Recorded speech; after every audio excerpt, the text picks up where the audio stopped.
주소 날 씻어 정하게 하시네 내 기쁜 정성을 다하여 찬송합시다 할렐루야 찬송합시다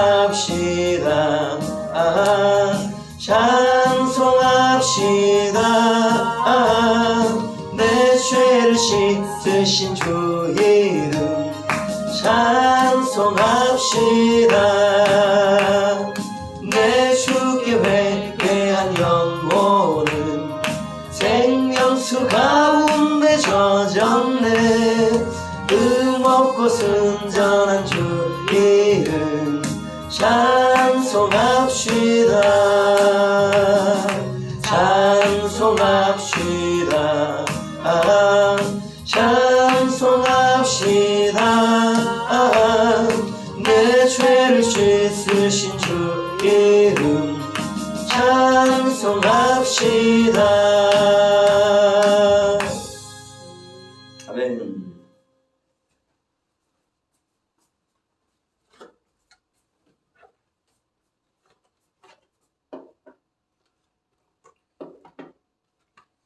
네, 출석은 다 하신 걸로 알고 다 출석하신 걸로 알고 부르지 않겠습니다. 잘 듣고 계시는 거죠? 우리 하는 일들이 이제 목회의 어떤 실질적인 일들을 감당하기 전에 예비적으로 정리하는 거이기 때문에 이 이론이 나오는 것들 이제 배경이 실제에서 나온 거예요, 여러분. 그러니까 우리가 이제 그걸 알아야 되는데 이론을 배운다고 생각하는 것이 아니라 실제 있었던 것들을 정리해 놓은 게 이론이고 그 정리된 것을 이제 우리가 배워서 실전에 들어간다. 그러니까 이 이론이라는 것은 단순 이론이 아니라 실제를 정리해 놓은 것이고 우리가 실제 할 것을 미리 배우는 거예요. 그러니까 이론이 아니고 이론이 곧 실제다라는 걸 생각을 하셔야 돼요. 나중에 이걸 이제 정리를 제대로 안 해놓으신 분들은 현실에서 어려워, 현장에서 아무것도 자기가 못한다는 걸 발견하는 게 그게 정리가 안 됐기 때문인 것이에요. 그러니까 우리가 이제 신학을 하는 이 기간 대부분이 이제 현장에서 이제 거침없이 어느 정도 자기에게 맡겨진 직분들을 잘 수행하기 위함이다라는 것을 이제 아시면 되겠어요. 그래서 오늘의 준비가 철저하지 않으면 앞으로가 어렵다. 자기가 이제 몸으로 겪으면서 정리해놔야 되기 때문에 굉장히 어렵습니다. 그게 쉽지 않아요. 그러니까 선배들이 인생을 통해서 목회를 통해서 이렇게 쌓아주시고 체계화시켜주는 것을 잘 정리해서 이해하는 것 그것이 이제 자기를 위한 길이다. 또 성도들을 위한 길이기도 하고 그래서 그게 목회의 바른 인식과 태도이다라는 것을 이제 알고 시작했으면 좋겠습니다. 오늘의 주제는 이제 뭘로 해야 되는가? 이제 주제 이제 뭐 예배의 흐름이잖아요. 이게 결과적으로는 그러니까 오늘의 주제는 찬양, 찬송이라고 할까요? 찬양, 찬송, 찬송이라고 할까요? 찬송. 우리가 이제 이 찬송을 되게 쉽게 접하잖아요. 어디 가도 우리는 찬송을 부르고 있고 또 예배 시작과 함께 찬송이 이제 시작되고 끝 마무리도 찬송이 되기 때문에 찬송은 우리에게 굉장히 친숙한 영역이에요. 근데 솔직히 말하면 찬송이요 가장 어려운 단계입니다. 정점이에요, 정점. 옛날에 제 이제 목표가 뭐였냐면 뭐 제가 이제 음치이기도 하고 그렇기 때문에 고음불가였기 때문에 어떻게 하면 나도 이제 고음을 좀 낼 수 있을까, 노래를 잘할 수 있을까 이런 고민을 한 적이 있었는데 그것이 이제 어느 정도 이렇게 이제 완전히 해결된 건 아니지만 어느 정도 벗어날 즈음에는 찬송을 이해하고 나니까 이제 하고 싶은 게 있어요. 우리가 이제 예배의 위원, 예배의 일원으로서 이제 교회 예배에 이제 드려지는 예배자로서의 어떤 역할들을 감당하다 보면 찬송만 부르는 게 아니거든요. 말씀을 전하게 되는데 이 말씀도 그냥 전하는 게 아니라 찬송처럼 하고 싶은 거예요. 찬송처럼 말씀을 전하고 싶은 거예요. 그래서 음악과 같은 찬송과 같은 설교를 하고 싶다라는 이제 제가 이제 목표가 하나 생겼거든요. 찬송은 쉬운 것이 아니에요. 정점에 있는 거예요. 찬송을 잘 이해하면 나머지 것들이 이제 잘 이해되고 할 수 있게 풀려져요. 이제 그 지점이 찬송이거든요. 찬송은 종합적인 거예요. 굉장히 어렵습니다. 찬송이. 근데 왜 찬송을 다 시키는가? 그건 이제 좀 이따 설명을 하면서 우리가 살펴보겠습니다. 찬송을 막 하니까 이게 쉬워 보이지만 제대로 하려면 굉장히 어려워요. 찬송, 일단 오늘 이 찬송에 대한 얘기를 하겠다. 첫 번째 이제 찬송을 우리가 그냥 구분을 해봐야 돼요. 찬송이 그냥 찬송이지 뭐라고 하면 간단한 얘기지만 찬송을 조금 나누어 볼 필요가 있다. 첫 번째, 이 찬송을 구분하자면 어떤 구분이 가능한가? 일단은 우리가 용어적으로는 영, 두 번째는 우리가 혼이라는 부분, 마음이죠. 이 세 번째 부분이 이제 유. 이 부분은 항시 우리가 어디를 가든지 뭘 하든지 따라붙는 영역의 부분이에요. 그래서 우리가 뭐 2분법, 3분법, 1분법 뭘 해도 좋아요. 그러니까 뭐 영혼을 묶든지 그리고 또 뭐 혼육을 묶든지 아니면 이걸 하나로 모아서 몸이라고 이해하든지 그것은 자기의 이해도고 성경을 바라보고 또 사람들을 바라보고 이제 앞으로 목회에 대한 여러 영역들을 만들어감에 있어서의 차이기 때문에 그것은 뭐 중요하다고 생각할 수도 있지만 그렇게 중요하지 않을 수도 있어요. 다만 이런 이해들의 어느 부분은 우리가 갖고 있기 때문에 그 이해에 맞추어서 우리가 하고 있는 일들을 살펴보고 구분해낼 필요는 있다. 그래서 좀 더 자세한 구분인 영혼육이라는 3분법으로 이제 설명을 하려고 한다. 오해하지 마세요. 자꾸 뭐 1분법, 2분법 하고 좀 싸우지 말라고 그냥 짜증나고 힘들어 이제 그렇게 그런 얘기가 지친다. 이제 우리 정도 수준 되면 이제 1분, 2분, 3분법의 구분이 문제가 아니라 그것을 가지고 뭘 할 수 있겠냐고요. 이제 그걸 이해해야 된다. 이제 그런 걸 말씀드리고 싶은 것 뿐이에요. 자, 구분을 일단 그래서 영혼육으로 한다. 우리가 이제 영혼육의 구분에 있어서의 구분을 하는 이유가 있어요. 이제 혼의 영역에 있어서의 구분에 있어서는 용어가 있습니다. 성경에 용어. 이제 할랄. 할랄이죠. 그리고 이제 육에 있어서의 구분의 용어는 이건 이제 두 가지로 나눠질 수 있겠습니다. 첫 번째는 샤르, 그다음에 이제 자마르 이렇게 구분할 수 있겠는데요.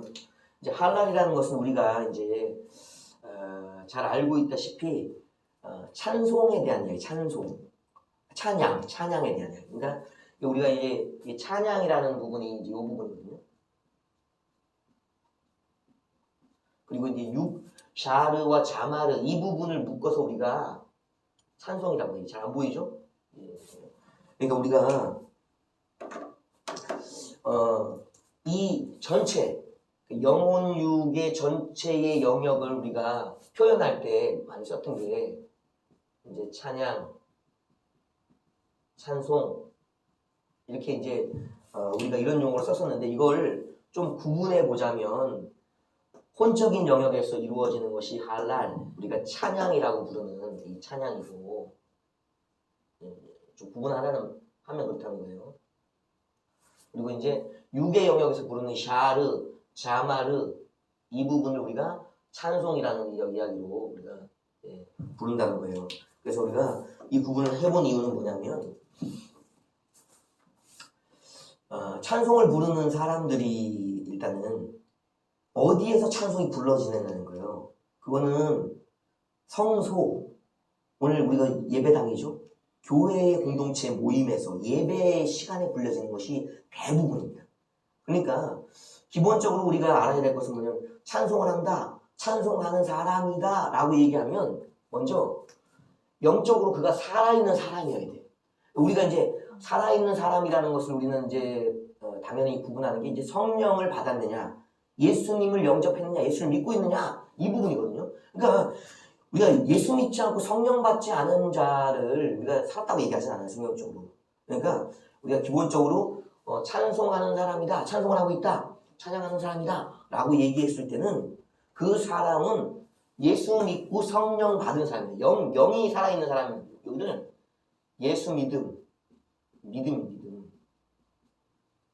여기는 성령 받음, 성령을 영접한 영이 산 사람, 영이 산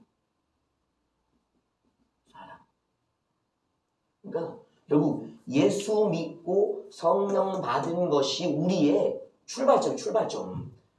이 출발점, 영의 영역에 있어서의 어떤 것이 되어 있지 않으면 우리는 찬송과 찬양에 대해서 하나도 알지 못하는 거예요. 그러니까 기본적으로 뭘 알아야 되는가? 우리와 누군가가 과연 예수를 영접하고 성령을 받았는지, 그래서 그 사람의 영이 살아있는지의 영역이 찬송과 찬양의 출발이다. 그러니까 그렇지 않고 사는 모든 것은 형식이 그러할 뿐이나 실질적인 찬송과 찬양이라고 할 수 없다. 그래서 시편의 많은 부분에, 특별히 이제 시편에 있어서의 대부분 리더로서 이게 시편 예배 찬송들을 끌어가는 사람은 다윗이잖아요. 다윗의 고백곡에 굉장히 많은 부분이 그런 부분을 차지합니다. 내 영아 찬양하라, 여호와를 송축하라, 내 영아 일어나라 깨어나라 막 부르잖아요. 그게 뭐냐면 영이 살아있기 때문에 자신의 혼이, 자신의 영이 살아있는 걸 아는 거예요. 그러니까 바울의 고백에도 그런 고백들이 있잖아요.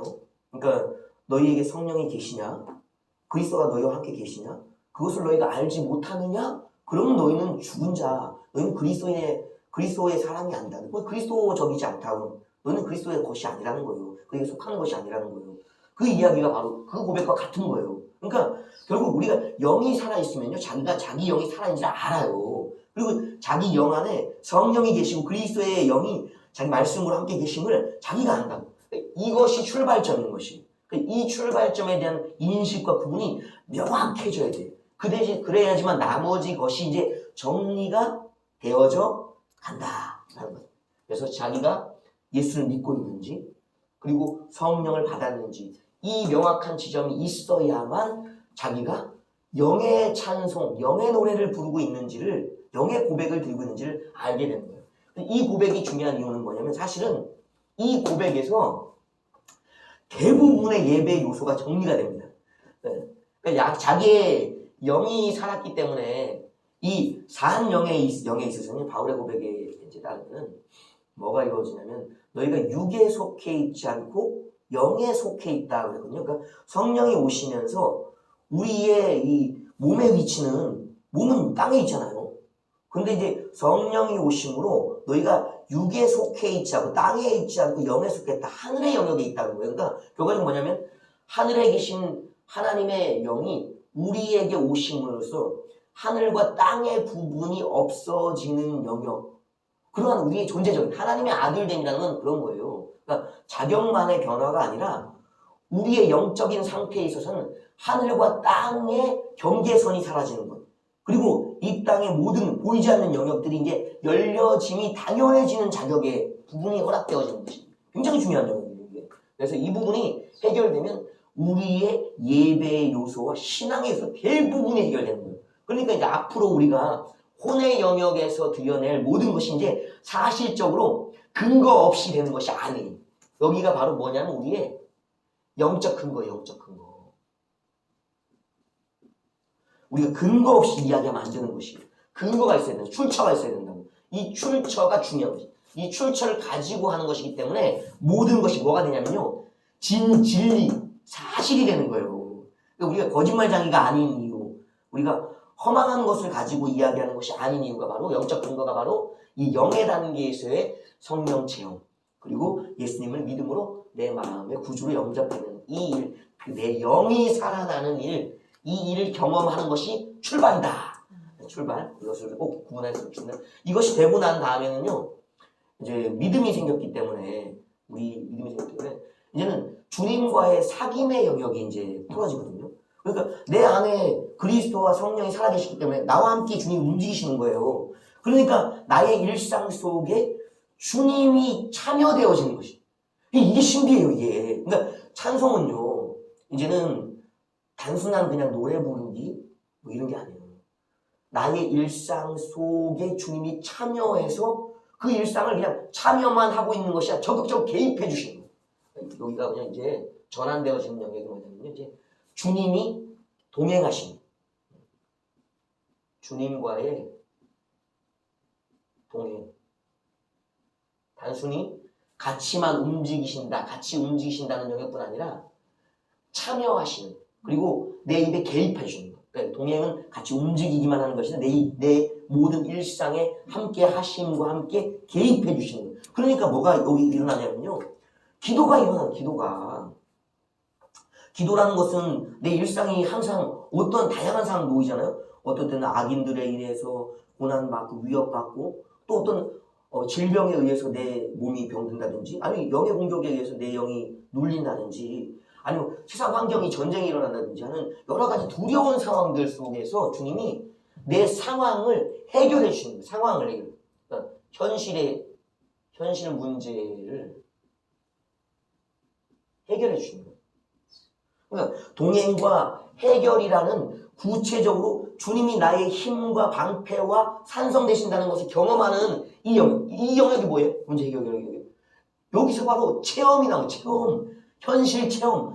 주님이 나를 도우시는 그 체험들. 이 체험 속에서 뭐예요? 가사가 나오는 가사가. 그냥 이 가사는 그냥 막 되어지는 것이 아니에요. 그냥 나오는 게 아니에요. 이 주님과 동행하고 내 문제가 해결된 나의 기도. 여기서부터는 이제 기도가 되거든요. 기도. 내 모든 이 문제, 현실 문제에 대한 간절함. 그 모든 악인이든 상황이든 어떤 영이든지 나를 두렵게 하고 나를 죽이려고 하는 그 어둠의 세력들, 악인들로부터 나를 도와달라는 탄식과 기도. 그리고 또 내가 죄를 짓잖아요. 그러니까 이게 회개도 여기 포함되는 거예요. 그러니까 여기는 회개. 좀 약하게. 그러니까 우리가 종합적으로 경험해지는 모든 문제, 그러니까 현실의 모든 문제, 그러니까 우리의 모든 당면한 현실과 내가 저지른 죄, 그리고 또 죄만 짓겠어요? 아니죠. 선도 행하잖아. 주님의 뜻에 따라서. 그러니까 우리가 행하는 선이 있다. 선행. 이 시편의 내용들이 사실상은 우리의 모든 노래들을 담고 있는 표준이에요. 표준. 가장 기본적인 베이스. 그러니까 시편의 노래에는 기본적으로 기도가 있죠. 그리고 자기가 지은 죄에 대한 회개가 있죠.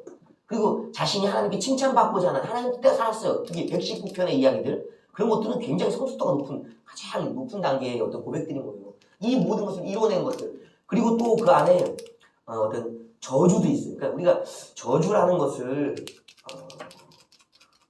어떻게 보냐에 따라 차이는 있지만 나는 자격이 안 되면서 나는 똑같은 살인하고 음란을 저지르고 남에게 폭력을 행하면서 도둑질하면서 남에게 막 그런 안 되기를 바라는 마음을 하는 건 그게 저주. 그건 잘못된 저주.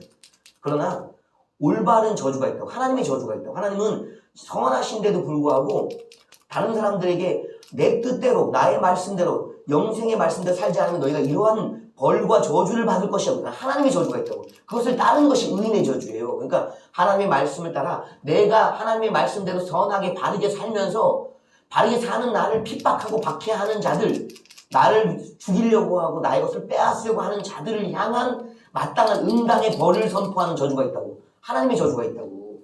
그 저주, 그것을 행할 수 있는 것이 바로 이제 의인의 저주의 특권인데, 이 저주도 있다고. 저주를 잘 하셔야 돼요. 내가 의로우면서 하나님을 닮으면서 하는 저주가 있다고. 하나님이 벌해 주시길 바라는 심판을 기대하는 저주가 있다. 이 저주도 있는 거예요. 그리고 또 하나님이 하시는 모든 일들, 그러니까 창조부터 이런 이야기죠. 창조. 그러니까 하나님이 지으신 세상 속에 살기 때문에 하나님을 높여드리는 것이 있다고. 하나님의 일하심, 하나님의 전능하심, 하나님의 영광스러움, 하나님의 영광이에요. 영광. 이런 것들을 노래한다고. 그리고 말 그대로 아까 전에 하나님으로부터 나를 도움받은, 구원받은 영역. 이제 구원받은 영역. 하나님의 구원. 또 뭐 다른 것들도 찾을 수 있겠습니다. 그러니까 시편에 나와 있는 이런 것들, 어떤 나의 바람, 소망, 그리고 내 지은 죄에 대한 회개, 그리고 내가 주님 때 살았던, 주님 알아주세요. 주님, 내가 이것을 보이고 주님을 사랑함을 드러냈습니다 하는 선행들, 그리고 나를 박해하는 원수를 향한 하나님의 심판을 기대하는 저주들, 그리고 하나님이 행하신 모든 일에 대한 창조에 대한 이야기들, 그런 영광 돌림, 그리고 오늘 현실에서 나를 이 질병에서 건져주시는, 원수에게서 전쟁에서 나를 구해주시는 구원에 대한 이야기들, 이 모든 일들이 결국 주님과의 동행에 주님이 참여해 주심으로, 주님의 참여. 이것에서 나오는 수많은 고백들이 무엇이 되는가? 그것이 바로 우리의 가사가 되는 가사. 이게 가사야, 가사. 이게 가사. 그냥 가사가 그냥 나오는 게 아니에요. 가사는 자신과 주님의 친밀도, 그리고 주님과 나 사이에 있었던 일들에 대한 정리, 가사가 나오는 거예요. 그래서 이 혼의 영역에서의 한란, 인식을 해야 되잖아요. 그죠? 인식 없이 어떻게 나와? 이게 중요한 것이 혼의 영역에서 가사가 나와. 가사만 나오느냐? 아니에요. 우리가 이제 우리가 지정의가 있잖아요. 그러니까 지식으로 하나님이 어떤 일을 하셨어, 이렇게만 정리되는 게 아니에요. 우리 감정이 있다고. 여러분 보세요. 누가 나를 목숨을 구해줬어. 어제도 간증 보니까 죽다 산 분들이 많이 나오시더라고요. 질병에 걸려서 죽을 병들, 뭐 암, 사학이라든지 아니면 원인도 모를 이 희귀병들에 걸려서, 아니면 또 영적인 어떤 공격에 의해서 어떤 질병에 걸린다든지 하는 여러 가지 위기에 처했다는 분들이 나와서 간증을 하시는데 보면 감정이 있어. 왜냐면 죽다 살았잖아요. 아니 그 내용은 있고 감정이 없다, 이거는 가짜요. 창작이라고. 창작. 진짜 자신의 이야기라 그러면요, 그 안에 반드시 감정이 있어. 물컹물컹한, 울컹울컹한 감정이 있다고. 내가 죽다 살았어. 암 사기인데 벌써 그렁그렁하다고. 그 그렁그렁함 속에 바이브라는 리듬, 느낌이 있다고. 그게 뭐예요? 그 곡이지, 곡. 가사에는 반드시 곡이 동반된다고. 주님이 날 죄악에서 구원하셨어요. 주님이 날 전쟁에서 구원하셨어요. 주님이 날 죽을 병에서 이러는 사람 아무도 없어. 주님이 날 구원하셨어요. 리듬이 있잖아. 곡이라고, 곡. 그것은 나의 감정. 자신의 감정.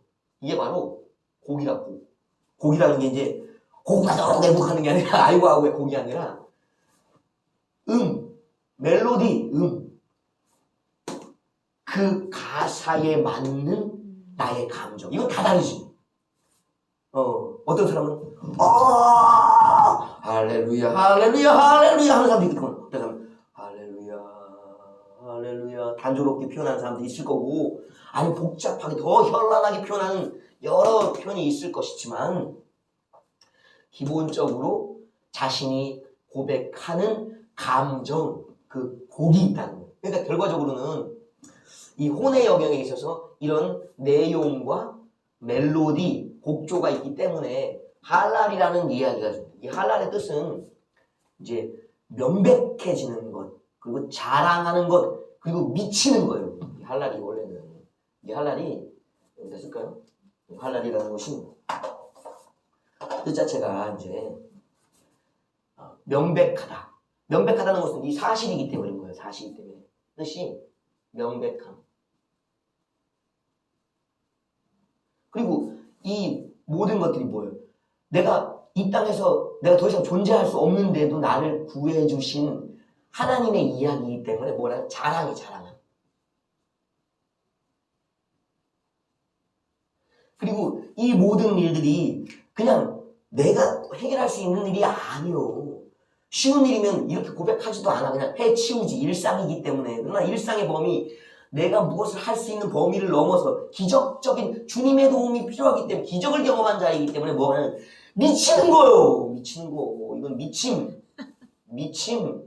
미친다고. 그러니까 이 할랄이라는 것을, 찬양이라는 것을 우리가 잘 알아야 되는데, 이 찬양에는 원어적인 뜻이 명백하다, 자랑하다, 미쳤다 라는 것이, 이 모든 일이 미칠 만한 일이고 자랑할 만한 일이고 명백하기 때문에 가사의 내용과 감정의 곡이 나와서 나를 이끌어가는 거예요. 그러니까 찬양 잘하는 사람들의 영역에 있어서는요, 이 두 가지가 기본되어 있어요. 본의 영역에 있어. 명백함이 자기 안에 있다고. 그래서 우리가 이제 이런 얘기를 하자면, 찬양을 이제 시키잖아요. 이제 회중 찬송 때는 잘 몰라요. 회중 찬송은 또 다른 이야기입니다. 개인의 찬송을 특성을 시켜보잖아요. 그러면 저 특성학계에 남은 사람 보세요. 어떻게 하는지. 있어. 나의 마음도 순간 울리는 게 있고 내 영이 화답하는 게 있다. 왜?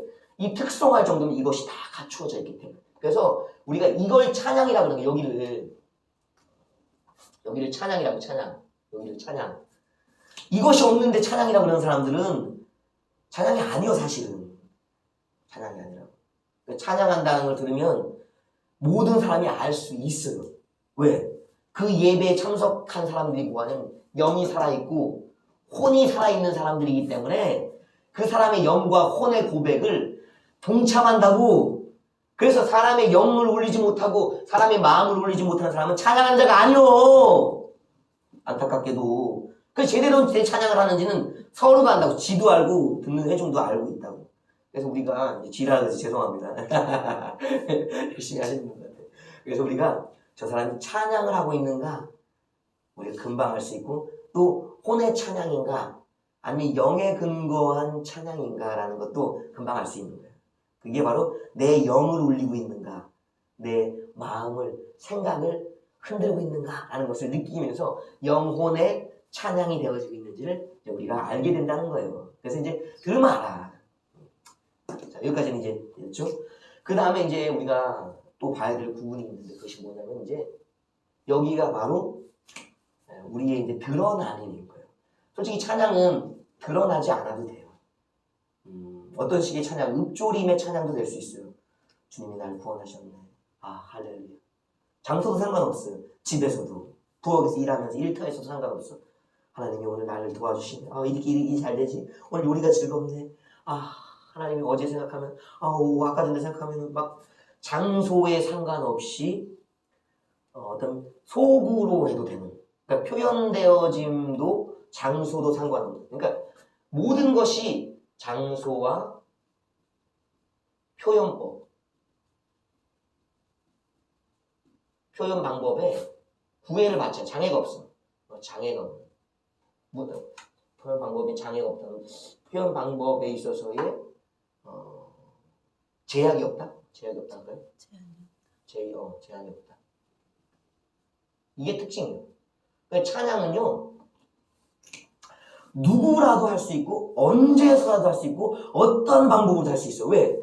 내가 영적으로 살아있고 주님과 동행하면서 내 문제를 주님이 해결해 주신 다양한 경험에 대한 고백이기 때문에, 이건 주님과 나의 고백이라고. 주님과 나의 고백. 그렇기 때문에 어떠한 영역과 장소에서 방법이 상관이 한 것도, 제일 자유롭고 폭넓은 것이 찬양의 영역이 찬양의 영역.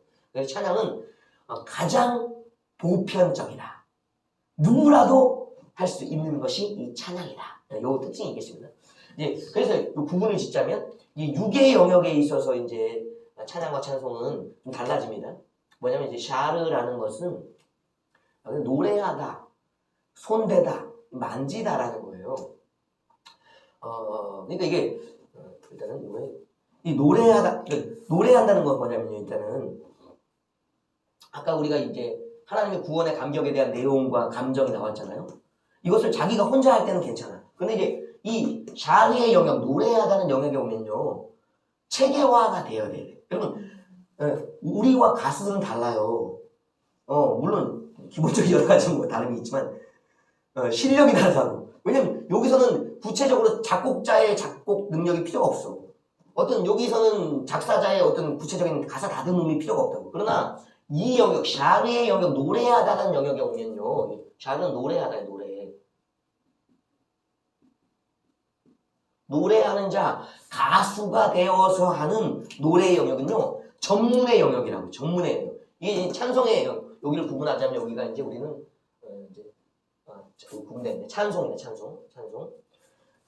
찬양의 영역에서는 그렇게 전문성이 필요가 없어요. 그러나 찬송의 영역에, 샤르의 영역에 오면 이걸 사람들에게 불러줘야 되는 거예요. 내가 혼자 부르고 있는 게 아니에요. 이것은 하나님께 드림만이 있는 것이 아니라 사람에게도 하는 것이 더해지는 거예요. 하나님과 사람에게라는 두 영역을 불러내기 때문에 전문성이 있다고. 그러니까 노래하다, 뜻이 노래하다. 샤르는 노래하다, 만지다. 노래하다란 말은 자말의 뜻이 있으니까. 그래서 샤르, 노래할 정도의 대상이 되면 이거는 사람에게, 하나님과 사람에게요.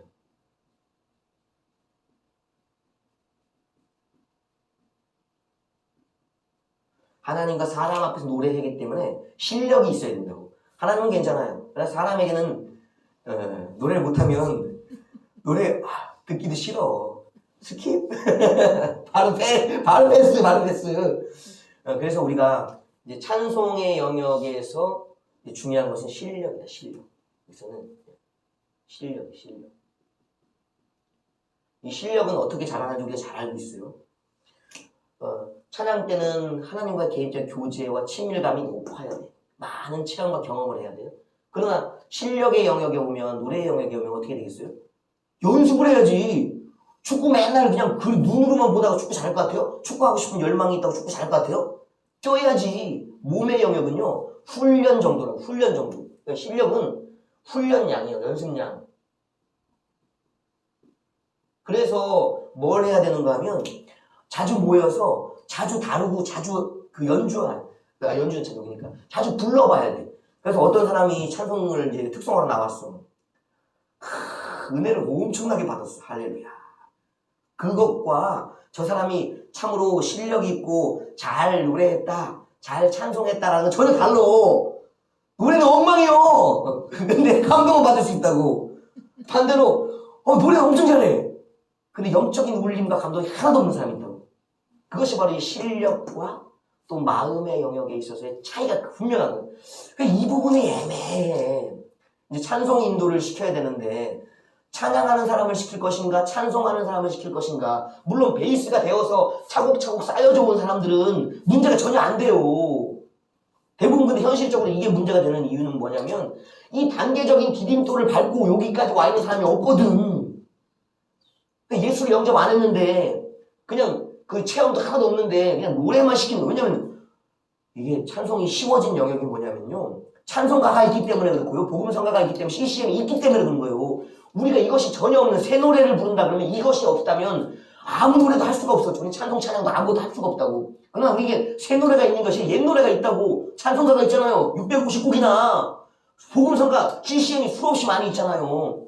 그러니까 이것이 우리가 새 노래가 아니어도 옛 노래로 부를 수 있는 고백이 수준이 높든 낮든 간에 어마어마하게 많은 양의 찬송과 찬양이 우리에게 찬송가로서 곡으로서 있기 때문에 아무나 불러도 돼버리는 거예요. 이게 쉬운 영역이 돼버렸다고. 이게 묘한 지점이에요.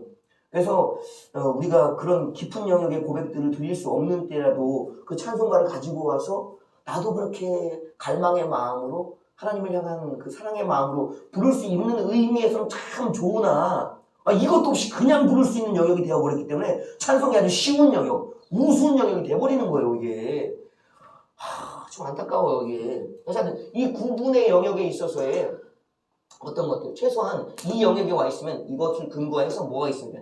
실력이 있어야 돼. 실력이. 그래서 요즘에 찬양팀들 얘기하면 막 음악 전공하신 분들 많이 하잖아요. 그죠? 이 실력의 기량을 높이기 위해서. 근데 이것이 전혀 안 돼 있는 사람들이 굉장히 많이 서기 때문에 예배의 찬양이 다 망가지는 거예요. 그렇기 때문에 이제 나머지 부분들, 그 온전한 영역, 정점을 찍은 종합예술과 같은 이 찬송의 영역이 엉망이 되었기 때문에 나머지도 이해하지 못할 영역이 되어버리는 거예요. 이 부분에까지 가려면 엄청나게 실력이 있어야 돼. 찬송 인도자는, 찬양 인도자는 아무나 세우는 게 아니에요. 우리가 이제 나중에 얘기하겠습니다. 여튼 실력이 있어야 된다. 샤리의 영역. 왜냐하면 사람들 앞에 이 내 영적인 믿음과 또 나의 체험을 증거해서 그들도 나처럼 경험하도록 도와주는 역할을 해야 하기 때문에 실력이 필요합니다. 전달을 위해서 실력이 필요하다. 자, 이 정도면 될까요? 그래서 불러보면 금방 안다. 저도 이제 찬송가를 제가 이제 650곡을 도전을 해봤었어요. 저는 3번을 불러봤어요. 모르는 찬송가가 굉장히 많습니다. 여러분. 그래서 이제 그렇게 해보니까 모르는 건 잘 몰라. 계속 불러도 몰라. 그래서 이제 방법을 바꿨지. 이제 아는 것만 불러보기로. 그게 알더라고요. 저희 모태신앙의 장점은 그래도 잘은 못해도 아는 건 많아요. 그래서 아는 찬송만 계속 불러봤거든요. 꽤 많다. 이 찬송만 잘 불러내도 좋겠다라는 거. 그래서 찬송을 모르는 찬송 통으로도 불러보고 아는 찬송만 통으로도 불러보고, 그리고 미가엘 곡 같은 거 저도 3번 불러봤어요. 처음부터 끝까지. 이 곡이 뭐 2000 몇 곡 있잖아요. 처음부터 끝까지 3번 들어봤어요. 불러보기도 하고 들어보고. 그리고 매번 찬송이 들어가는 거 불러보고. 자동 연습이 된다고. 저는 그때 연습할 때는 하루에 3시간씩 연습했어요. 물론 세상에서는, 노래방에서는 그때 노래방도 저도 많이 다녔기 때문에 매일 다녔어요. 노래방을. 옛날에는 세속에 있을 때. 죄송합니다. 그렇기 때문에 노래 연습을 저는 기본적으로 장착을 하고 있었다고. 일상의 노래들, 실력을 잘 늘지는 않아서 잘은 못하지만 아마추어적인 영역에서의 실력, 연습은 엄청났다. 한데 혼자 3시간씩은 부를 수 있는 실력이 됐었다. 근데 이제 찬송은 또 다르죠. 노래만 한다고 되는 게 아니기 때문에. 그러나 기본적으로 연습하지 않고서 실력이 는다? 노래한다? 거짓말이에요. 못해. 천성적으로 하나님이 주신 은사와 어떤 재능의 영역에 있어서 타고나는 사람도 있잖아요. 그런 사람들이 있어서의 이런 것들은 되지만 이것을 넘어서기 굉장히 어렵다. 그래서 이 영역에 있어서는 또 뭐냐면 타고난 몸에 대한 극복이 돼야 되는데 이제 보컬 트레이닝들 있잖아요. 그걸 굉장히 많이 봤습니다. 유튜브에 좀 보면 많이 해주거든요. 최소한 그런 것들의 교육은 좀 받아라. 그 사람들 보세요. 레슨비를 6천만 원, 8천만 원, 1억씩 들이면서 노래 잘하고 싶어하고 노래를 연습한다고. 찬송 인도자가 이런 연습도 안 해? 투자도 안 해? 그건 양심이 없다고 봐야 되는 거예요. 왜냐면 그 곡 자체가 부르기 쉬운 게 아니에요. 음역대는 낮아요. 가요보다. 그러나 찬송 자체가 그게 만만하게 부를 수 있는 노래들은 아니에요. 그러니까 기본적인 실력이 있어야 된다. 이 실력은 불러보면 바로 한다. 사람들이 금방 안다라는 것이에요. 자마르의 영역이 있습니다. 자마르는 자마르의 뜻은 연주하다, 연주하다. 이게 바로 만지다 이런 뜻이에요. 그래서 우리가 이제 자마르의 영역에 가면 이제 몸으로 내 노래도 이제 어떻게 보면 보편적이죠. 다 대부분은 이제 노래할 수 있으니까 음치도 노래를 열심히 하면 할 수 있어요. 몸은 갖고 있잖아요. 이 또 다른 영역, 소리 내는 영역보다 좀 더 어려운 전문성의 영역이 악기를 다루는 이건 내 몸이 아니기 때문에 이런 모든 것들을 더 넘어선 전문 영역이에요. 기타 한 번도 안 친 사람 기타 칠 수 있을 것 같아요? 뭐지? 드럼에 대해서 배우지 않은 사람 드럼 칠 수 있을 것 같아요? 뭐 친다고. 건반? 당연히 더더욱 안 되지. 그러니까 어떤 이 자마르 영역, 연주하는 영역에 와지면요. 전문성이 계속 강조되는 거예요. 그래서 우리가 전부로 연주자 정도에 오면요. 기본적으로 이것이 균형 있게 되어 있을 가능성이 굉장히 높아요. 그 시편의 대부분 70한 2편 정도, 75편 절반 이상을 다윗이 만들었잖아요. 다윗의 특징이 뭐예요? 하프 연주에서 탁월했거든요. 그러니까 다윗의 연주는요 얼마나 수준이 있었냐면요. 나중에 노래할 때는 다르겠지만 사울 왕이 이제 귀신에게 악령에게 강력히 사로잡혔다고 이제 표현되어 있는 부분이 있어요 성경에. 그러니까 창을 던져서 죽이려고 했던 것이 몇 번 있잖아요. 근데 그때 다윗이 뭘 해줬냐면요 사울에게 하프를 연주해주면서 찬송을 불러줬다고. 그랬더니 그 강력하게 사울을 사로잡았던 악한 영이 떠나갔다. 그러니까 그의 연주, 그의 노래는 귀신을 쫓는 영역이었던 거예요. 우리가 귀신아 떠나가! 막 이런 영역을 막 선포로서 한 게 아니라 찬송으로 귀신을 쫓는 거예요. 여러분. 그래서 전쟁에 나갈 때 제사장들이 법궤 앞에서 앞서가면서 뭐 하는 찬송하며 나가는 거예요. 뭘 먼저 하는 거냐면 적에게 임해 있는 강력한 전쟁의 영을 적의 사탄 마귀가 그들의 마음을 상황들을 만들어서 전쟁 우리를 치려고 하는 이 전쟁의 영들을 뭐 하는 거예요? 찬송으로다가 물리치면서. 그러니까 영이 떠나고 나니까 그 다음에 뭐예요? 영이 떠나니까 그건 사람이라고 그냥 힘이 없다고. 우리는 누가 함께 계시는데? 하나님이 함께 계시는데 승리한다는 거죠. 그러니까 영으로서 2단계가 아니고 자마리의 영역은요 깊은 영역이에요. 아주 전문성이지만 아주 선지자의 깊은 영역. 그러니까 이 영역을 토탈하면 여기가 이게 찬송과 찬양에서는 이게 선지자들이 하는 영역, 선지자의 영역. 다양한 그리고 자마리의 영역에 있어서 이 영역에 있어서 이제 여기서 이거는 표현을 좀 하자면 이제 전문성, 완전한 전문성을 표현할까요?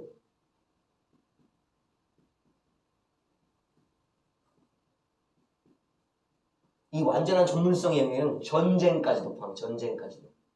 육적 전쟁과 영적 전쟁을 포함하는 두 가지 영역. 완전한 전문성. 그러니까 귀신도 떠나가고 사람도 이기고. 그러니까 사람과 귀신을 이기는 거예요. 사람과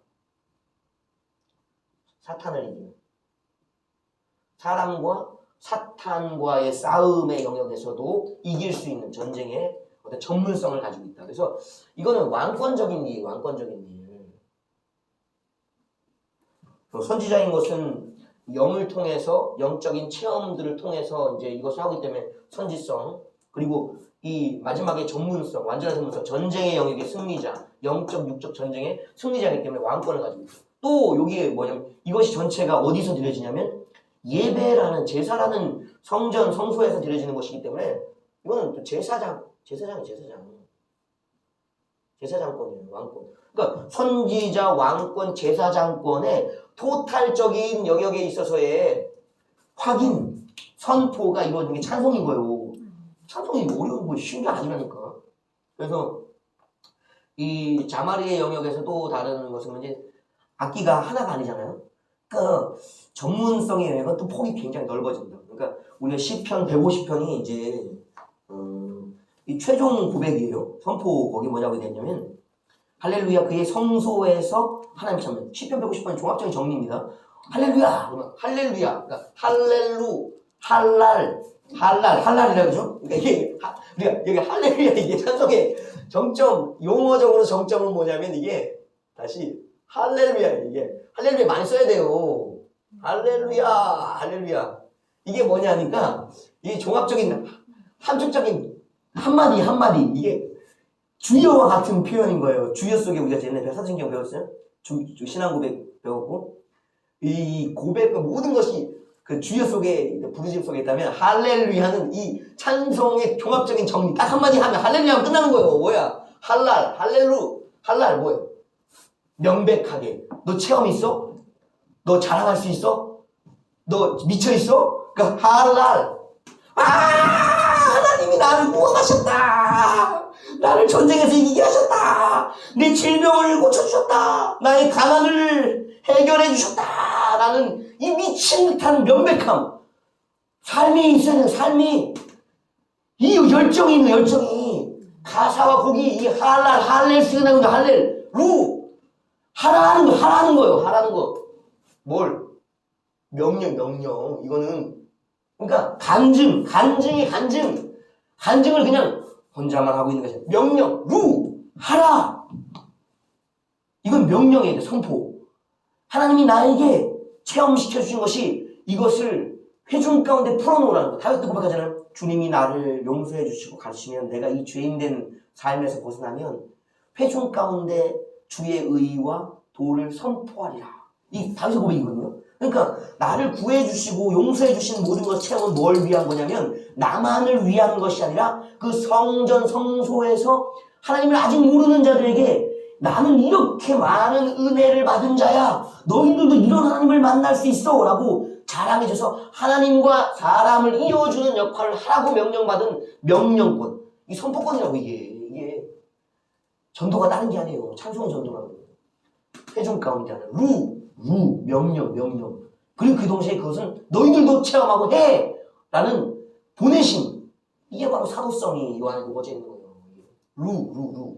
명령에 있어서. 미친 듯이 명백하게. 가사와 곡. 내용과 곡을 명령, 하라! 야는 우리가 다 알겠죠? 여호와, 야훼. 하나님께! 하나님께. 그러니까 너의 경험과 고백을 표현해라, 간증해라, 선포해라. 누구에게? 하나님께.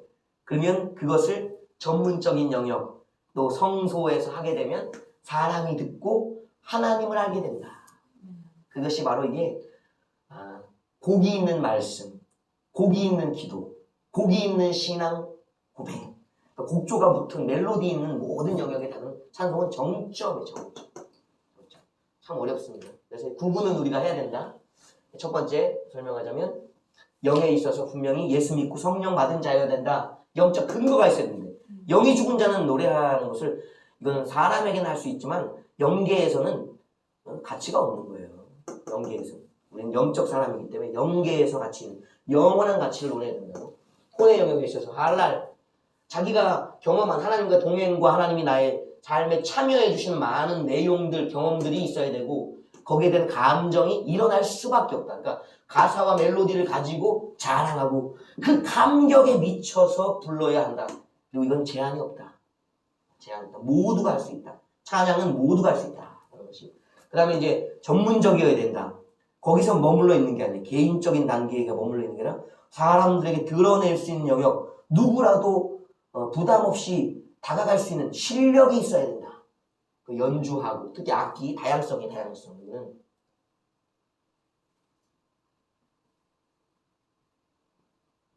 그 시편 150편 종합적으로 있죠. 할렐루야 이 이야기들, 이 할렐루야 종합적인데요. 그게 성소라고 그러잖아. 그게 성소에서 하나님 찬양합니까? 어디서 해지는가? 거룩한 장소에서 불려지는 거예요. 이거는 그냥 세속적인 것이 아니에요. 이거는 제의적. 하나님의 성소에서 하나님을 찬양하는 거예요.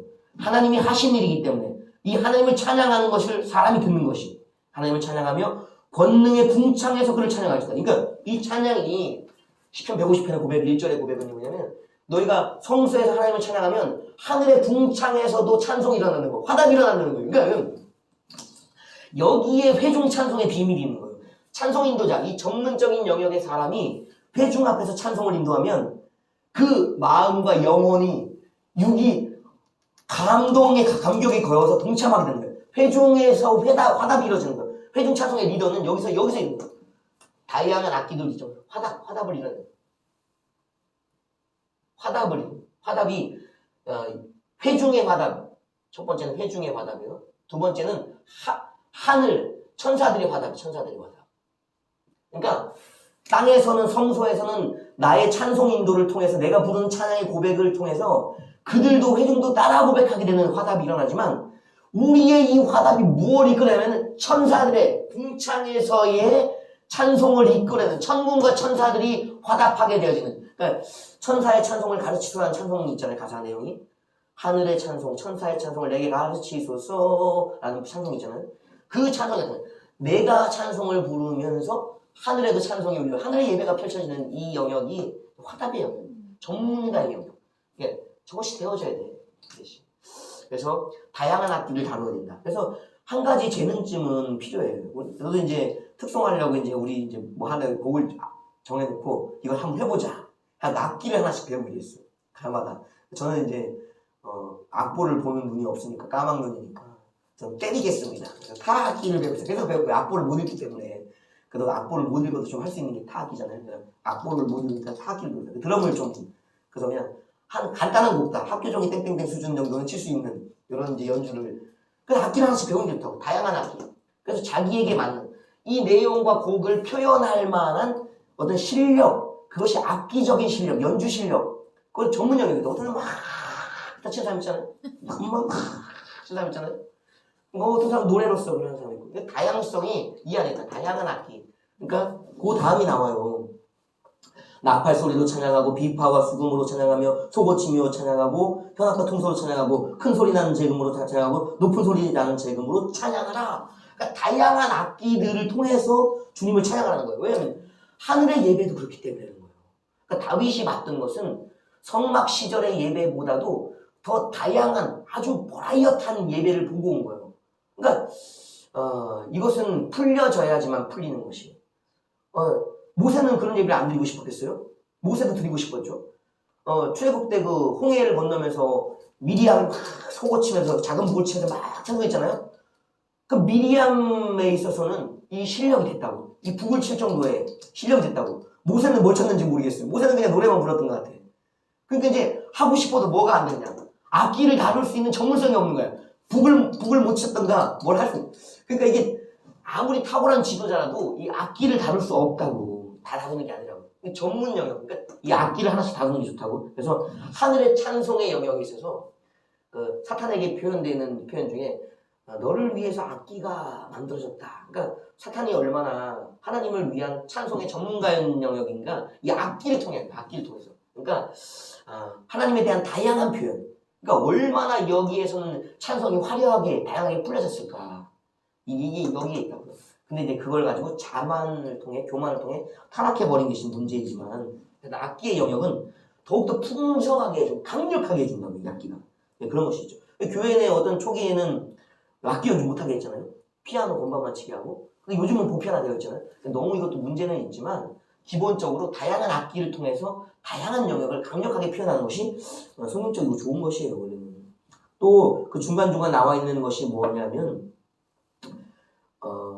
4절에는요. 150편 4절에는 춤추어 찬양하라고 했어요. 그리고 마지막 6절에는요. 호흡 있는 자마다 찬양했어요. 그러니까 이게 우리가 이 전문적인 영역에 있어서의 이제 영역은 악기만이 있는 것이 아니라 이제 몸을 쓰는데 그게 뭐냐면요. 춤이에요, 춤. 춤으로 찬양. 몸치들이 있죠?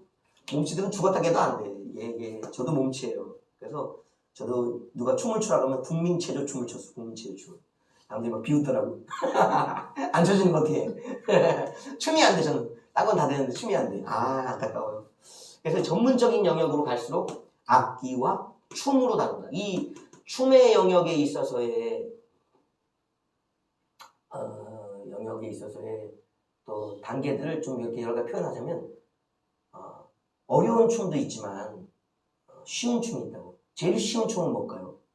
우리가 제사장들의 예배 속에 녹아져 있는데 거제와 요제가 있어요. 그러니까 이 춤을 너무 어렵게 생각해. 막 현란하게 막 브레이크 댄스 막 춤을 막 이렇게 추고 막 하면 이런 현란한 것만 있는 게 아니라 단순한 형태의 춤이 있다고. 제사장적인 춤이 있다고. 거제, 요제. 이거는 이 어느 정도의 영역에 딱 접어들면 느낌, 그루브를 탄다고. 영적인 흐름을 탄다고. 그러면 몸이 어떻게 되는지 아세요? 흔들려. 들썩거려. 죽은 예배와 산 예배의 차이의 마지막은요. 몸이 반응하는 거예요. 이제 앞에 예배 인도자잖아요. 찬송 인도자잖아요. 그럼 뭘 보냐면 몸의 움직임을 마음으로 본다고. 물론 여기도 이거 있습니다. 이게 호흡이 있는 자는 모두 찬송하라는 것이 이제 뭐냐면 호흡으로 찬송하라는 것이 실력이죠. 호흡 노래하는 게 호흡 있는 자, 호흡 있는 자의 호흡으로 하는 찬송, 노래 여기 있지만 여기는 이제 몸으로 찬양하는 춤으로 찬양하는 건데 몸 찬양이 뭐냐면 기본적인 거제와 요제. 그래서 찬송 부르면 사람들이 손을 들잖아요. 이게 드는 거예요. 드는 거. 몸을 드는 거예요. 재물된 나를 드는 거예요. 거제. 그리고 그것만 해. 그럼 목도 갔다. 이게 뭐예요? 이게 요제. 나를 들고 흔드는 것. 이게 거의 완성적이라. 그러니까 전문성. 내가 비록 악기는 다루지 못할지라도 몸은 다룰 수가 있다고. 그래서 여기서 조금 더 이제 좀 적극적이 돼서 이제 좀 여기 하나님을 향해 할랄 미칠라 그러면 뭐가 되지? 박수잖아요. 박수치기가 있어. 박수치기. 왜 박수를 치라 그러는가? 아유, 네 몸으로 드려라는 부분에 있어서의 쉬운 영역이에요. 너 악기 못 다루니까 손을 악기 삼아 주님께 연주하라는 거예요. 몸을 악기 삼아 연주하고 몸과 손으로 종합연주. 이게 연주자와 같은 수준이라고. 안 되면 이거라도 하라고 얘기하는 것이 전문의 영역이라고.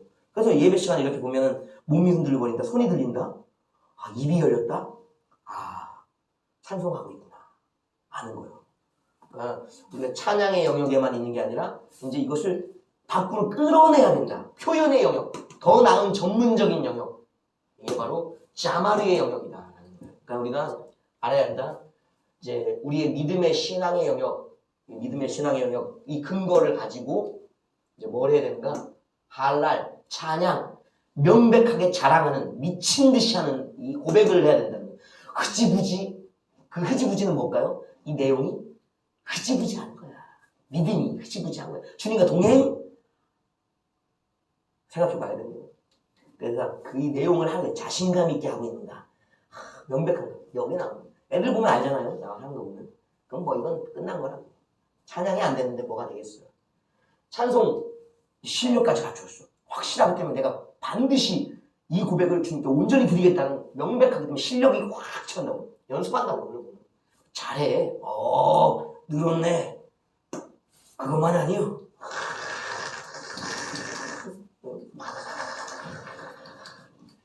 나오잖아요. 전문의 영역.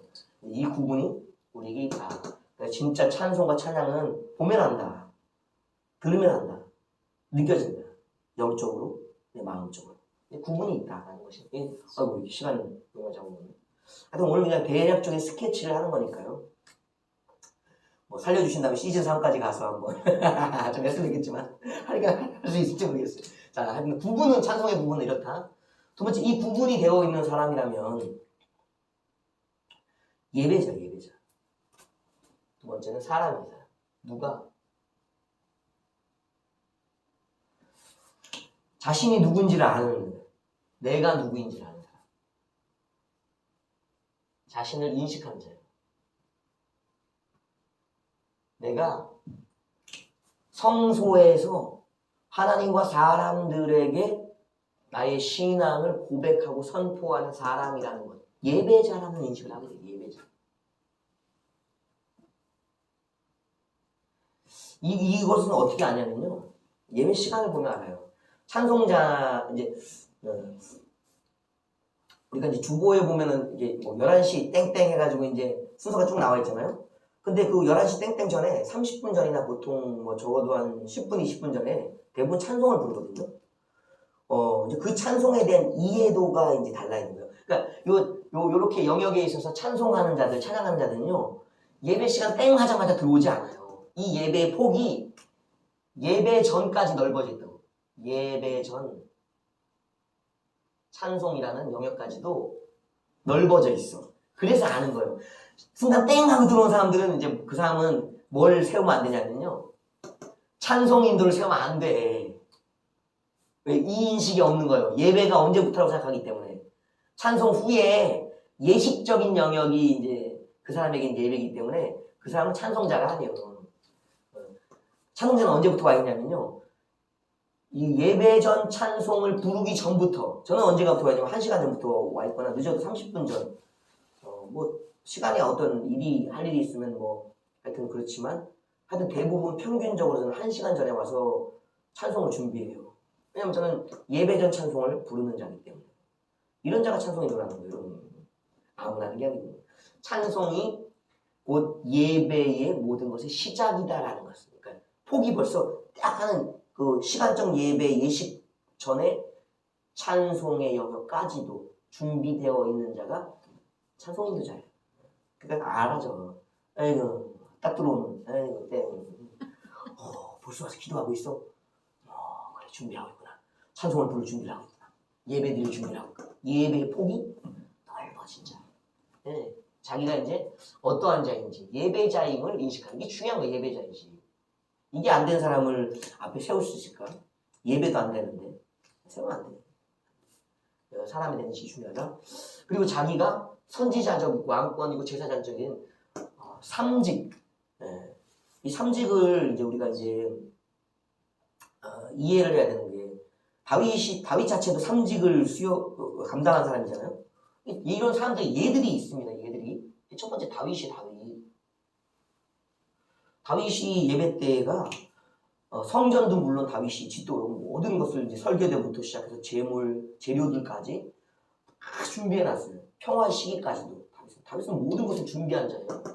이 다윗의 예배에 이제 풀려졌던 것이 이제 또 시편의 유명한 자들이 에단이죠. 에단, 헤만, 여두둔. 에단, 헤만, 여두둔 같은 사람은 다윗과 함께 성전 예배를 인도했던 찬송 인도자들이에요. 이 찬송 인도자들의 특징이 뭐냐면 선지자들이었다고. 그리고 악기를 모두 하나씩 다 다루는 연주자였다고. 그러니까 이제 기본적으로 레위인들이고 더군다나. 그러니까 이제 조건이 맞죠? 레위인들이니까 제사장들이죠. 그리고 하나님의 말씀을 받은 영감을 받은 성령을 받은 자들이 선지자죠. 이들의 찬송들이 이제 귀신을 쫓는 영역인데 왕권을 가진 영역이에요. 더군다나 이것이 깊어지니까 이제 뭐가 되는가 하면 시편의 찬송들을 우리가 이제 이 사람과 메시지는 같은 유사성을 많이 갖고 있습니다. 악인에게서는 악이 나와요. 악한 메시지가 나와요. 그러나 의인에게서는 선한 메시지가 나온다고.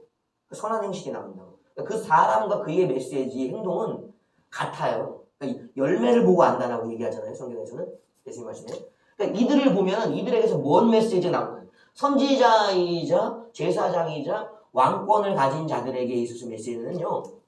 메시지가 이 사람이 중요하다는 거예요. 사람이 중요하다. 자, 이 사람이 중요한 이유는 이들에서 뭐가 나오냐요. 사람이 가진 메시지가 나와요. 메시지가 나와요. 메시지. 이 메시지. 이들이 바로 예배자의 메시지. 그러니까 이 삼직을 가진 메시지이기 때문에 이 메시지는 뭐가 되냐면요. 이 삼직은 그리스도입니다. 그리스도. 메시지가 뭐가 나오냐면 그리스도가. 아직 예수가 그리스도한 사실은 몰랐어도 이 메시지가 그리스도가 나와. 그러면 시편 1편, 2편은 서론, 그리고 마지막에 146편부터 150편까지는 결론이에요. 그리고 이 안에 5권이라는 구성이 되었어요. 그러니까 이 사람들이 구성해 놓은 것을 보세요. 이게 바로 메시지가 뭐가 되냐면요. 시편이 되는 거예요. 시편. 여기서 메시지의 또 다른 해석은요. 시편이 되는 거예요. 시편. 시편의 구성은 우리가 어떻게 구성되어 있는지 알고 있죠? 서론 1, 2편, 2편. 그리고 나머지에서 이제 5권이 있어요. 5권. 이거는 모세 오경과 같다는 거예요. 그리고 마지막이 이제 146편에서 150편에 결론이 있어요. 그러니까 이 구성은 뭐냐면 여기 1, 2편의 핵심은 뭐냐면 의인과 그리스도. 그리스도는 이제 예수가 그리스도라는 사실을 아직까지 구약은 모르니까 메시아라고 메시아. 메시지가 메시아. 그러니까 하나님으로부터 기름 부음 받아서 우리에게 보내질 구원자의 이야기가 이 1, 2편에 녹아 있다고. 그러니까 1편에서는 뭘 얘기하면 그 메시아를 기다리는 의인, 메시아를 닮은 의인, 그 그리스도인이요. 그러니까 여기 1, 2편의 주제는 이게 그리스도인. 그리고 그들이 바랬던 실상인 그리스도. 이게 1, 2편이라고. 그러니까 이 메시아를 기다리는 이건 메시아 구약은 메시아를 기다리는 그 메시지가 이 안에 있다고. 그리고 그 메시아를 기다리는 삶이 5권에서 계속 뭐예요? 고난, 또 죄 짓고 넘어졌다가 또 회개하고 또 하나님이 나를 도와줬다. 여러 가지 말씀대로 살아가는 분투함들이 이 내용이 있는 거예요. 그리스도인의 삶, 그리스도를 닮아가려고 하는 그리스도의 삶. 그리고 또 이 안에는 뭐가 아니에요? 그리스도가 이루실 세상에 대한 고백이 이 안에 녹아져 있다고. 그러니까 이게 그리스도인의 삶이 되는 거예요. 그리고 여기서는 메시아가 이루실 하나님의 나라예요. 하나님 나라. 이게 5권의 내용이라고. 의인의 삶, 하나님 나라, 그리스도 메시아가 이루실 하나님 나라가 이 안에 5권의 내용이라고. 그럼 마지막에 46번, 50번 결론이 뭐예요? 할렐루야. 할렐루야. 할렐루야. 왜 할렐루야겠어요? 이루어졌으니까. 여기 결론. 마지막 천국을 경험한 천국. 삶의 끝. 여기는 하늘과 새하늘과 새 땅.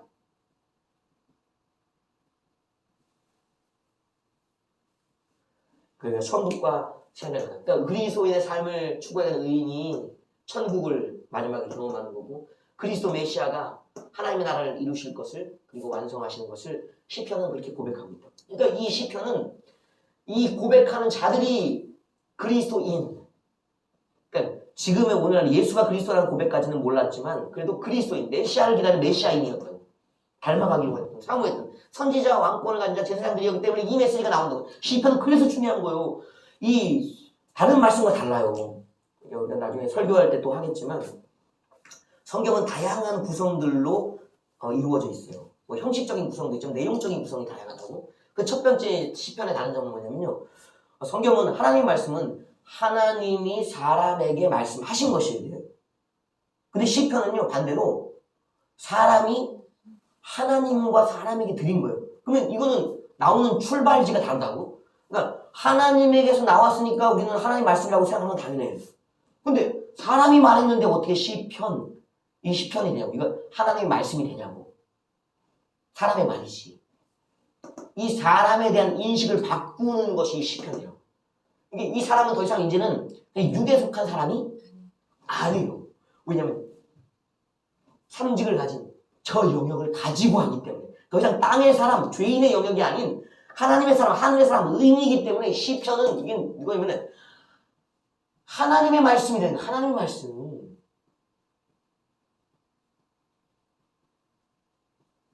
이 영적 비밀을 어떻게 하냐고. 이 영적 비밀을 하나님의 말씀을 할 수 있는 영역이 되어진다고. 뭘 통해서? 성령을 통해서. 성령을 통해서. 예, 우리가 이 성령 받은 사람들의 시편의 고백, 그러니까 참 시편은 여러 가지 생각하면 오묘합니다. 사람인데 하나님의 사람. 이 시편에 담고 있는 의인들의 모습이 완성되는 게 바로 그리스도예요. 예수 그리스도. 사람이면서 하나님의 아들인 그 성육신의 비밀이 이 시편과 시편을 고백한 사람들에게 녹아있는 그 비밀이에요. 어떻게 사람이 되어서 하나님의 말씀을 전할 수 있어요? 이거 영원한 말씀이에요. 이거는 진리라고. 진리의 말씀, 이게 사실의 말씀이라고. 성취되는 말씀, 반드시 이루어질 말씀이라고. 이걸 사람이 고백했다고. 하나님이 말씀하셨으면 하나님이 하시니까 이해되지만 사람의 말이 어떻게 진리가 되냐고. 시편은 그래서 신비인 거예요. 사람이 말했음에도 그것이 하나님의 말씀과 같은 말씀, 진리의 말씀이 된다. 왜? 성령이 계시기 때문에 그런 거예요. 성령이 계시기 때문에. 성령의 말씀이 계시기 때문에. 이 말씀을 하신 이 흔적이 바로 그리스도의 비밀이에요. 성육신의 비밀이 시편의 비밀이다. 시편 노래하는 자들의 비밀이다. 찬송을 그래서 아무나 할 수 없는 거예요. 성경 말씀처럼 반드시 이루어질 하나님의 말씀처럼 노래해야 돼. 그 내용이 그리스도적이어야 되고 의인적이어야 되고 메시아적이어야 되고 하나님 나라와 의인의 삶을 담아내는 것이 결과적으로 천국과 세상과 땅으로 성취되어야 하는, 증명되어야 되는 그런 말씀이라고. 이거 근데 노래를 누가 하겠어요? 이 노래를? 아무나 못한다고. 그래서 다윗과 같은 자들, 에단 헤만 여두둔 같은 자들, 그 모세와 솔로몬 같은 자들, 아삽 같은 자들, 아삽도 빠졌네. 아삽. 솔로몬도 있고. 이거 솔로몬. 모세도 있어요. 모세도. 성경에 진짜 위대한 믿음의 사람들이 했던 고백이 시편의 고백이에요. 그러니까 다른 성경도 위대한 하나님의 말씀, 권능의 말씀이지만 시편은 더 신비한 말씀. 그런 것이 있습니다. 사람에 의해서 메시지가 나온다. 사람이 중요하다. 사람이 메시지가 아닙니다. 라는 것이에요. 자, 그러면은 간략하게 이동됐네. 부분. 장소는 이곳은 모두 성소에서 이루어진다. 성소에서 또 예배, 제사죠. 우리는 예배에서 이루어지는 영과 혼과 육, 전인격적인 고백과 간증, 또 말씀의 선포가 이루어지는 것이다. 그러니까 찬송을 잘 이해하면 신앙 고백도 풀려요. 기도도 풀려요. 노래도 풀려요. 그리고 축복도 풀려요. 그러니까 축복과 저주가 들어가 있으니까. 그리고 또 선포가 있으면 하나님의 말씀이 풀린다. 그 삶이 열려져. 영적 전쟁이 열려. 그러니까 모든 것의 정점은 찬송이다. 근데 이제 아까 전에 얘기했죠. 이제 이 사람을 이런 사람을 세워야 되는데, 이런 사람들 메시지가 전해져야 되는데, 문제가 있다. 다른 것들은 이제 시간이 없으니까, 세 번째는 문제가 있다. 문제. 첫 번째 문제는 뭔가. 자격 미달인 사람들이 이제 이 찬송을 부르는 자들이 되었다는 거예요. 찬송 자체는 부르는 사람들과 밀접한 관계가 있잖아요. 그러니까 자격 미달인 자들이 풀어내면 뭐가 나오겠어요? 그 메시지가? 자격 미달의 메시지가 나오는 거예요. 믿음이 없는데 뭔 메시지가 나와요? 불신의 메시지가 나와요. 그리고 하나님과의 교제가 없는데 무교제의 삶, 자신의 삶이 나오는 거예요. 결과적으로. 그리고 실력이 없는데 뭐가 나오겠어요? 그러니까 전체적으로 수준이 영적 수준에서 육적 수준으로 확 떨어지고 전문가에서 비전문가로 확 떨어지는 거예요. 문제는 거기 있다고. 수준이 낮아요. 수준 미달. 가슴 아픈 얘기예요. 영적 수준, 그러니까 마음의 수준, 그리고 육적 수준, 이게 실력의 수준. 영적으로도 마음적으로도 실력적으로도 수준이 미달이다. 그러니 그런 데서의 양육이 되면 자라나는 건 뻔하잖아요. 식물 키워봐요. 저기 우리 부님 보십시오. 거기는 고구마가 이만해. 무야 고구마가. 깜짝 놀랐어. 브로콜리가 이만해. 배추야 배추. 같은 걸 키워도 키우는 사람과 그가 주는 양분에 따라서 종이 달라지는 것 같아. 종이 달라지지 않고 어떻게 이만해지냐고. 그 집에는 사람 갖다 넣어도 사람이 그냥 거인 될 것 같아. 뭔가 제공되어지는 양분이 다른 거. 그러니까 이 하늘의 전 영역, 그리스도적인 메시아적인 이 상직의 영역들이 막 온전하게 공급되니까 그 공동체가 예배가 풍성해지고 성숙해야 된다고. 근데 이 수준 미달이 되니까 그리스도인이라고도 하기 그렇고 안 하기도 그렇고 고백은 하고 있는지도 의심스럽고 구원을 받았는지는 더 의심스러운 게 그런 자들이 만들어지는 거예요. 그거 참 안타까운 일이에요. 이게 이 문제가 있다고. 이게 영적 수준이 미달되니까 미성숙한 그리스도인이 만듭니다.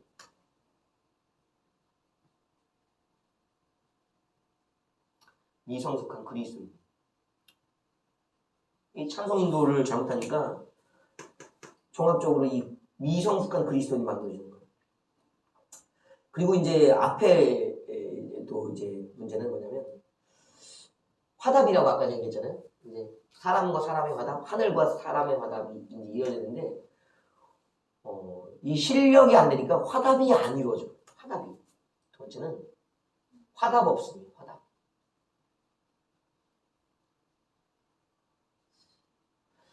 왜냐하면 영을 움직이지 못하고 마음을 움직이지 못하고 몸의 어떤 것들을 가르쳐서 할 수 있는 것을 하지 못하다 보니까 화답이 안 일어나.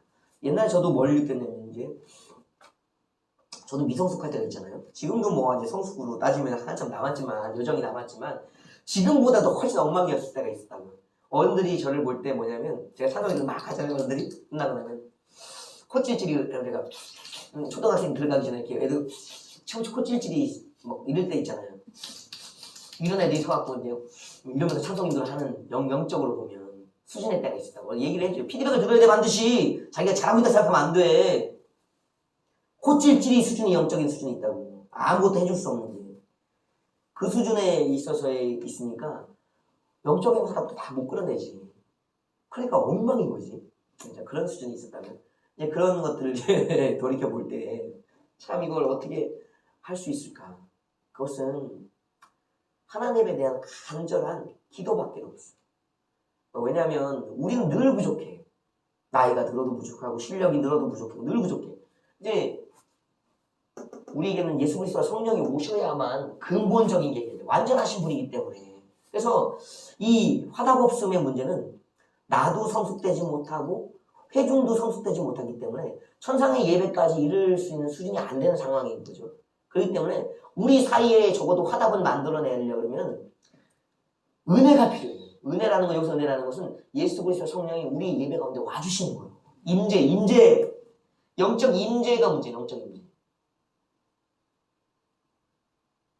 그러니까 우리가 계속 영적 임재 체험 이걸 이야기할 수밖에 없는 게 결과적으로 출발 자체가 그렇기 때문에 그런 거예요. 주님이 우리에게 오시면 임하시면요. 공간적인 은혜가 확 풀려. 벌써 달라요. 그 마가의 다락방에 벌써 사도들 나왔잖아요. 소리가 들리거든, 느껴지거든. 급하고 강하다는 것은요. 벌써 내 몸과 내 영에, 내 혼에 인식이 될 정도로 막 급하고 강한 영적인 회오리 바람이 임하고 있는 거예요. 불이 임하고 있는 거예요. 뜨거워 죽겠거든. 영적 임재. 여기 은혜가 있는 거예요. 은혜가 있어야 돼. 은혜가. 영적인 임재 은혜가. 내가 잘하려고 해서 되는 게 아니오. 나도 잘해야 되고 그들도 잘해. 왜? 둘 다 미숙하니까. 둘 다 이 찬송가가 있어도 찬송가대로 못 불러. 왜? 우리는 수준 미달이기 때문에 안 돼. 가슴 아프다고. 이 가슴 아픔을 알면서 간절한 기도, 갈망의 마음이 임재와 은혜를 끌어내리는 거예요. 주님이 오시면 해결돼. 그래도 왜? 이 공간에 오셔서 이 예배 은혜를 채워주시는 거예요. 그리고 이제 느끼는 사람은 오셨네요. 영접한다고. 그냥 오셨네요. 이런 사람은 아무도 없어. 근데 영적으로 죽은 자요. 적어도 영적으로 산 자는 알아. 여기 계시는 것이나 내 마음을 봐주세요. 마음을 연다고. 그러면 그 사람과 그 공간이 은혜로 채워지는 거. 영적인 임재는 성령으로 채워지고 그리스도로 채워진다고. 화답이 일어나는 거. 화답이 여기서 영적 화답이래. 영적 화답. 이게 있어야 돼, 예배는. 이게 없으면은 제대로 된 예배를 한 번도 못 드리는 예배가 허다할 거라고. 마음과 영이 열리는 예배. 이것도 단계가 또 있습니다. 그건 이제 나중에 얘기고. 하여튼 그 시간과 장소에 사람들에게 임재가 있어야 된다. 은혜가 있어야 된다. 그래서 화답이 돼서 뭐냐면 나도 부르고 그들도 부르고 뭘? 찬송을.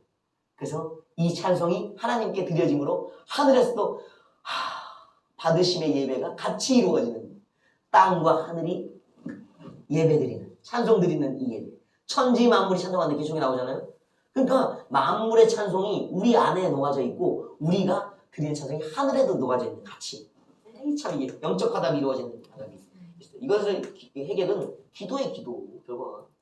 또 이게 어려서 문제 해결했어요. 그러니까 우리의 수준 미달을 해결하기 위해서는 기도 열심히 연습하는 것. 그리고 화답 없음도 이건 기도 임재를 통해서. 또 문제가 뭐가 있을까요?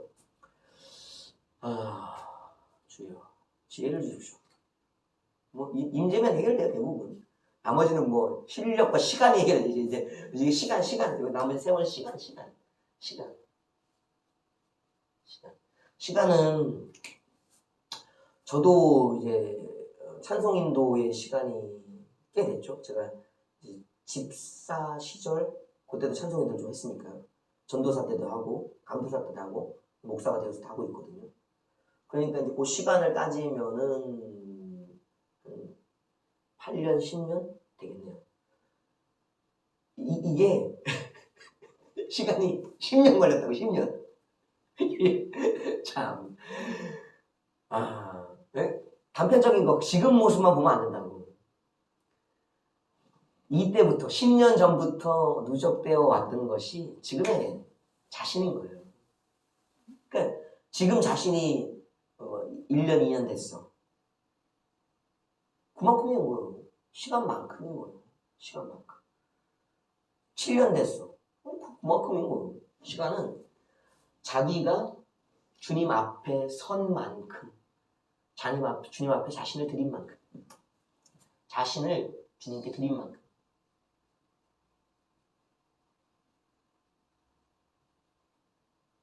같이. 이게 양적인 거, 양적인 거. 얼마나 자신을 주님 앞에 드리는 거. 찬송인도가 잘 될 때도 있죠. 안 될 때는 엄청 안 돼요. 뭐 앞에 막 용이 돌아다니는데 찬송이 잘 되겠어요. 귀신 날뛰고 있는데 안 되지.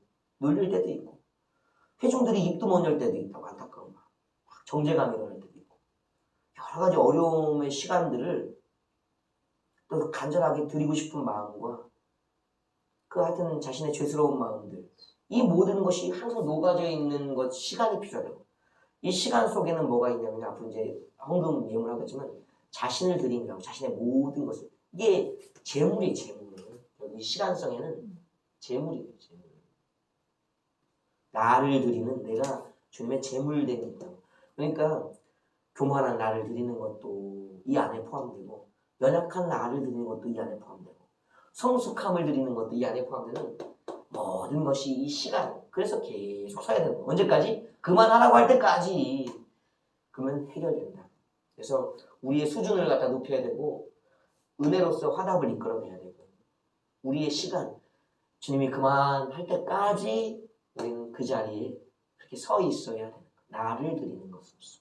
자, 이렇게 하면 문제와 문제 해결에 대한 어떤 간략한 것이 될 것입니다. 기도가 답이다. 회개기도. 조금 시간이 이제 남았으니까 뭐 좀 더 하자 그러면은 뭘 할 수 있을까요? 궁금한 거 질문 하나 하고 정리할까요? 뭐 질문이 있을까요? 응? 시간이 지났어. 그래, 그만할게요. 자, 끝내겠습니다. 다음 시간에 뵙겠습니다.